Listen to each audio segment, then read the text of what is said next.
Hello there, welcome to another show. This is one of my one-offs I'm doing this month, which I'm doing in January as well, to be honest. I don't think I'll be into full schedule straight away in January too.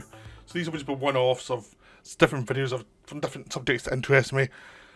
I should say I'm going to be on Friday, I'm going to be on Hus and Dion's podcast.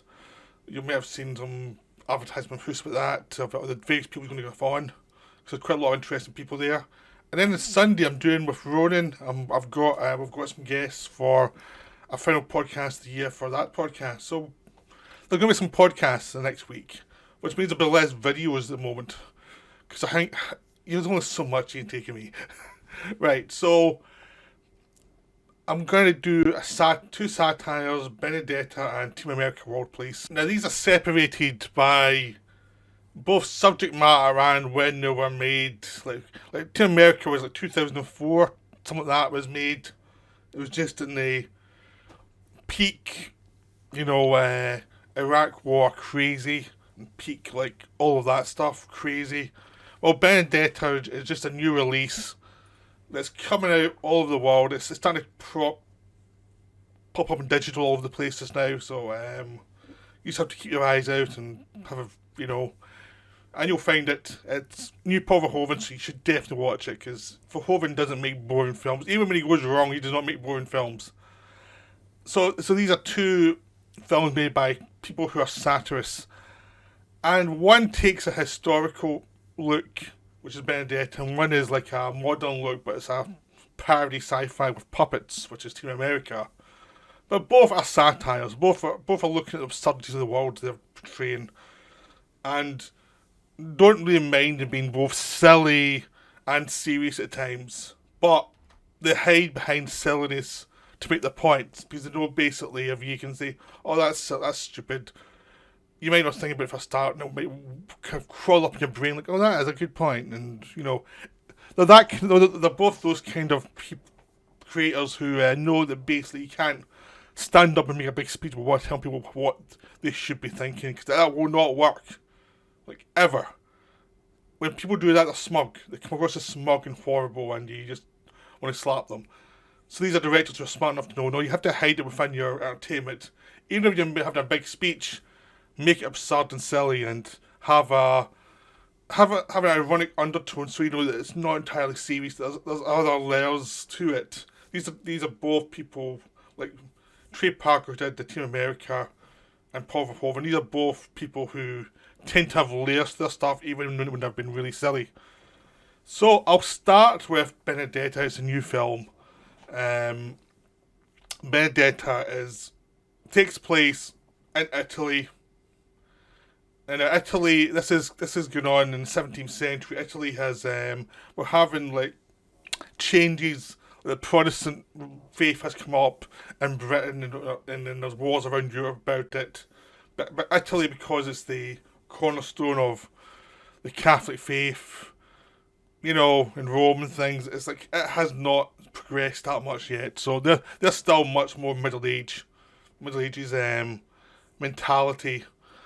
So it is a look at religion in its more pure form in the Christian faith. Now this could, with variations, this could cover any religion. It's about religion. I mean, people will jump out, oh, it's Catholic bashing. It's not. It's about religion. That's it. It's just, it takes place in a kind of time where Christianity is at its peak in a certain country, but it's about religious mania and how things build up, and the business of religion. So it's about it starts off as Benedetta as a young girl who is in her teenage years, and she's been taken to the church to become a nun by her rich parents. And this starts off showing you how much religion is a business. It's like there's only so many spaces in any order for a nun. So even if you see, oh, my daughter has a lot of faith, she's a great nun, you have to pay for the privilege of having them in the order. And it's a great thing for your family. Oh, I've got someone serving the church, I'm a man of God type of thing. That's like, I've sacrificed one of my children for this. But it actually means you have to pay them, like, you have to pay them some gold and you have to provide them food over, you know, every year. So it's a case of it's not rent free. It's like if you're going to be there, you're going to be there you're going to pay for a long time before you can give up your payments. It's going to cost you a lot of money. And anybody who's haggling, they don't take a kind view of that. It's like, you're going to pay up. It's like, we know the social part of this, so you're going to pay up. So it starts off there, and Benedetta has a very sort of naive, almost psychotic view of religion. And she's like fully into religion. She's fully into the idea of the Virgin Mary and all the rest of that. She's a bit naive. And even when she's a young girl, there are lots of signs of things that will come up later. The fact that she's so into this that she calls herself Christ's bride, and she's having these weird ideas about who Christ is, and it's like it's almost like Christ is something that's her personal version of him. She's like what a lot of people do nowadays on like social media. Their view of somebody is based on what they need from that person. It's not the person itself, it's something else. It's a almost psychotic version of it. It's like what I need from this image to keep myself going. So you get those signs there. You also get signs that she has an interest in women rather than anything else, that she's attracted to women. Then we jump 18 years later when she's now a grown up. She's now well established within the church. She's her parents are still paying through the nose for all this stuff, and they've got all these. So they're almost paying for her to make sure she's getting promotions, and there's all that kind of stuff going on. So it is about like, okay, you have to pay through the nose for all of this. And the film sort of takes the idea of what happens when you get someone who actually has like political power, as well as these kind of weird visions that are probably in her head, and is she manipulating them, or is she not? Is she actually having them? And it shows you how people can lose a place in society if someone else can play the game better. Can play whatever game it is involved to have the power in a society. You have to play it better. So this brings you back to Verhoeven. What Verhoeven's about. Verhoeven's about like there's a mix of different things, but one of the things he's about is how do people get power, and how do they keep power, and how do they get rid of their enemies. And you look at RoboCop, Starship Troopers. There's a lot of people being utterly psychopathic and horrific. Look at Total Recall with the Vinnie Cox character, and in RoboCop, Vinnie Cox character. Even in his earlier films, there's which are more naturalistic, there's people behaving in the most selfish, stubborn way that has nothing to do with any ideals. It's just because they have a realistic view of things. And it is like Verhoeven, when he came back to Europe, he went back to that form of, yes, I'll make it less cartoonish and obvious and satire, but it's still there. If you look at Black Books and you look at has about the resistance, but also about the corruption and resistance, and then you look at Elle, which is all about feminism and the women's place in the world now, with Isabelle Huppert, and it's hilarious to look at that subject. And this one's no different. I mean, one of the interesting things about Verhoeven is he actually has switched to female protagonists, primarily. I mean, when he first started in Holland, it would jump between male and female protagonists. Like Tucker's Delight had two protagonists, one male, one female. You had Katie Tipple, which was a female protagonist. Then Soldier of Orange was all male protagonists because of the resistance. But he switches back and forward a lot. I mean, Spectre's a lot of male protagonists, but it was about how stupid a lot of guys can be. Verhoeven does not have a high opinion of men in a group together and what they're up to. He's always going to take the piss. He's always going to say these guys are stupid. But as he was going on, pretty much since Showgirls, actually, apart from Starship Troopers, which had a lot of female characters in it, Showgirls was probably he moved to female protagonists pretty much always. Even Hollow Man, Even though it stars Kevin Bacon, it's from Elizabeth Shue's point of view. Even though that's not his best film in any possible way, it was kind of a continuation of what he'd been doing for a bit, and it continued into his European films, with the female protagonists, and but he doesn't take a view of either glorifying women or doing a femme fatale thing. It's just the characters. That's it. So this is a satire, but it has a lot of basis in historical fact, but it takes over whole elements. Like, it sends it up. I mean, there's a lot of influence of Buñuel in this film. As you get all of Benedetta's visions, she's a huge fantasist, and she does have interest in having power over people. She does want the top job, you know, and reality's just not good enough for her. She likes to manipulate, and she is someone who's discovering her power as she goes. And if she has to fudge what the reality is, she will, but she may also believe it in her head. She may even block out some of the things she may have done to make her feel she's actually believing the fantasy herself, so she can be genuine about it, even though she's also been manipulative. And it's a very interesting character because you actually see the damage she does. I mean, you start off the film in her point of view, seeing her visions, seeing how tortured she is with the visions, how much of a fantasist she is. But then as she meets the woman who she'll have the relationship with, and as she deals with the church, you see manipulations as well. It's like, no, this is too obvious, and you know, there's a lot of humour involved here, dark humour, but you're also like playing around with the idea in a Hollywood film. Some of these visions, it would be genuine. There would be no suggestion of the manipulation. And this one, no, you're with her for a bit, then you're asked to pull back a bit and say, okay, what's actually going on? And how can lots of realities exist in one area and interact without any problem? So it's that thing of multiple realities within someone's head and within the social structures. And as the film goes on, you find out more about the church, and you see more and more about the church and its manipulations within itself, and how they're actually trapped by their own dogma. So they're in power, but the only way they stay in power is actually making sure no one can read, making sure no one has the ability to question, even within their own church. So if you question anyway, you're going to get called impure, and you're asked to whip yourself. But Verhoeven likes people getting whipped or whipping themselves. He's into that. And it's about it's a satire about how people trap themselves and into how they, as a society, just trap themselves into these things that don't make any sense, but because you need them for your own survival, you need this idea of a immortal soul.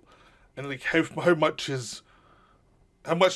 you have to reject sanity for that, and how this creates this trigger effect that actually cuts the corrupt society and make them mad, make them not be able to deal with what they're facing. So you get the plague coming through, and it's seen fully on the view of religious dogma view, which means it's not scientific at all, which means any possible cure isn't going to be found because they're viewing it as God is torturing them. And you also have a comet passing by, and it's viewed as a sign of the devil. And it's actually showing you how people have corrupted themselves out of ignorance into this path of insanity. So as I look at religion, it's also looking. Religion's not based on anything but our need for it. Like, when religion goes really wrong, we are the source of the problem. We are the corruption. You know, this is the corrupt side of religion. How people use it and abuse it in their own heads, and even if they're lying to themselves about how they're doing it. And it's also about even the people who have abused it for their own good, or their own advancement, what do they actually think about it? Because some may not even be believers, and other ones might be very confused about it, and they're not quite sure what they are. Are they going to heaven or hell or whatever? They're still believers, but they've also been trapped by their own greed and their own need to actually follow the party line. because that's a bit falling apart the line, and what happens when you don't follow it, or what happens when you think you're above it, and Benedetta definitely thinks she's above it. She's got a god complex a mile long, and she thinks everyone should fall to her, and it's hilarious and funny, and the way Verhoeven can really do it. Because Verhoeven does have a century, but this is a really funny film.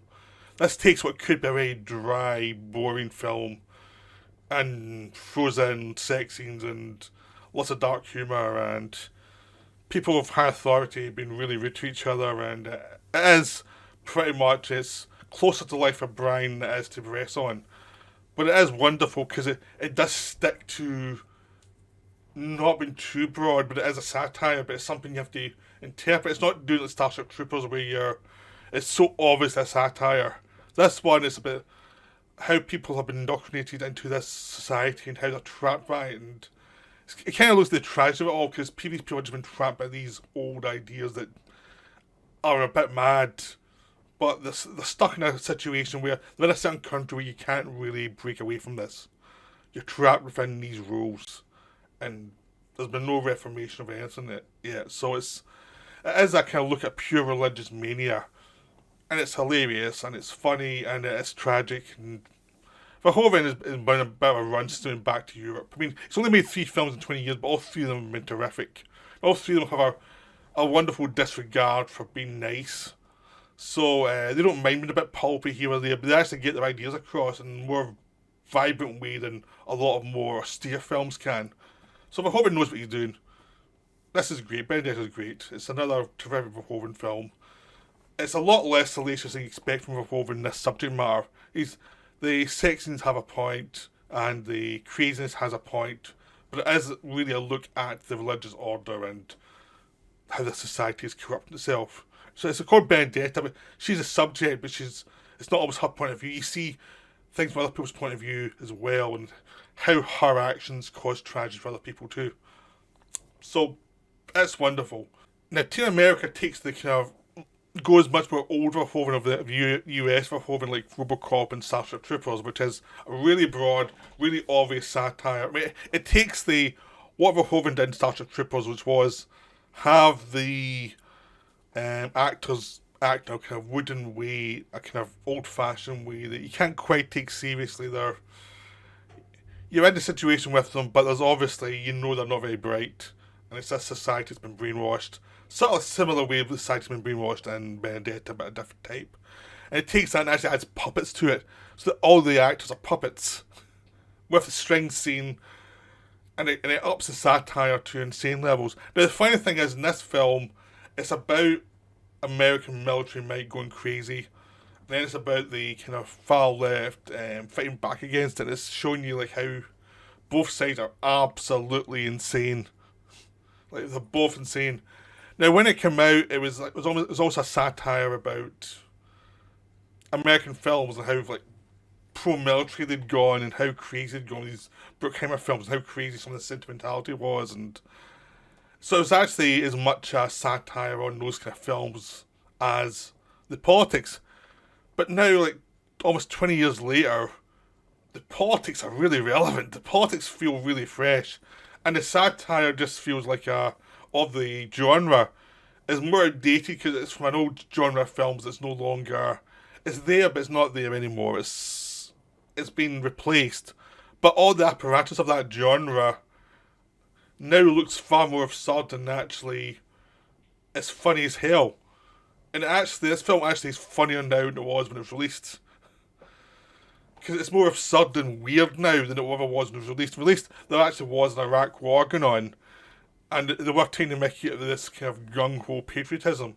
Now it's like, yeah, that's definitely still there. But now we're in a world where wars are going on, but we're not actually reporting them anymore. Or we're not reporting them clearly, and, no one quite knows what's going on in the world. It feels like there's a lot of things we're not talking about in the world now. But a lot of people have opinions, very kind of, all the mad folk from the left and the right are up in arms and crazy on the internet. And this film is perfect for them to take the mickey of the absurdities of it all. Because the people that want to drop bombs in the 2000s are now just on the internet yelling at everyone. and the people who want to stop them are on the internet yelling at everything. And this film just catches the craziness of it all. Well, its subject matters of 20 years ago. It's a wonderful satire of now. It's the same way Starship Troopers is a great satire of now because it's ever ending because there's always going to be a military and there's always going to be people against the military. And if you understand that part of human nature, you can do a lot with something that could be dated, but if you make it a bit more timeless, or if your aim is much more about the mechanism of why this happens, you can do a lot more. And that's what Team America really does really well. It's that it's about the insanity and the vanity and the craziness of both the kind of genre it's parodying, but also the kind of mindset. Because now it's like all the kind of parody things of the first half of the movie where they're saying about the Team America goes and blows up Paris to stop weapon of mass destruction, which is basically a bomb. But they do so much more damage than any terrorist ever could. It's funny because we see that all the time now. Is like the craziness of like the paranoia of the far right or the right wing about any possible bomb happening anywhere makes them shut everything down, makes them go completely insane about security in ways that actually destroy people's ability to live clearly or cleanly. It's just like it destroys your rights basically, and it's perfect parody of that kind of thing you're always getting from the right wing, even though they don't want to be seen doing it. It's done subtle ways. It's through the big tech now, big tech like Facebook and things, which everyone says is far left, but it's actually caters to both sides in a weird way. Like it profits now. I mean, it becomes become the new profit thing. Before it was war, now the war's happening, but it's off screen, and it's just having people fight each other on these online. But they're bringing both lots up to be crazy with each other so they can keep interest. So you've got that kind of thing of the kind of how the absolute paranoia of the far right or the right wing can lead to craziness and crazy ideas, like the view of foreigners as brilliantly parodied. Like they take the idea of a guy who can speak foreign languages and they put paint on him and they say he can go to cover, and then the languages he says is utter gibberish. So it's just a total piss take of what the right wing views the rest of the world as, and it's just hilarious, and it never stops being funny about that. But also attacks the left wing and this idea of like, if we're also caring, that will actually mean the world a better place. And oh no, we can't be manipulated by other people who are from other cultures who may not have our best interests in mind. Oh no, that couldn't happen. Which we well know it does happen. So it's a great parody of the kind of the vanity of the left wing and of actors who are people who think they have an important social message to get across. That it's rightly important. They've thought it through. You have to trust them. They've thought it through, and they're not doing it for money, and they're not getting lots of money for it. They're not a tribe or any way. No, they'll just do it if you're good. Nowadays, it is pretty much how many views you can get. But this film is kind of like taking to the extreme the idea is, we can actually help the world be a better place if they just listen to us. And it's like, that's the subtext of any kind of left-wing YouTuber. If you only just listen to us. And I'm a left-wing person on YouTube. I mean, I would love for them to actually have a brain a lot of the time. It would be really nice.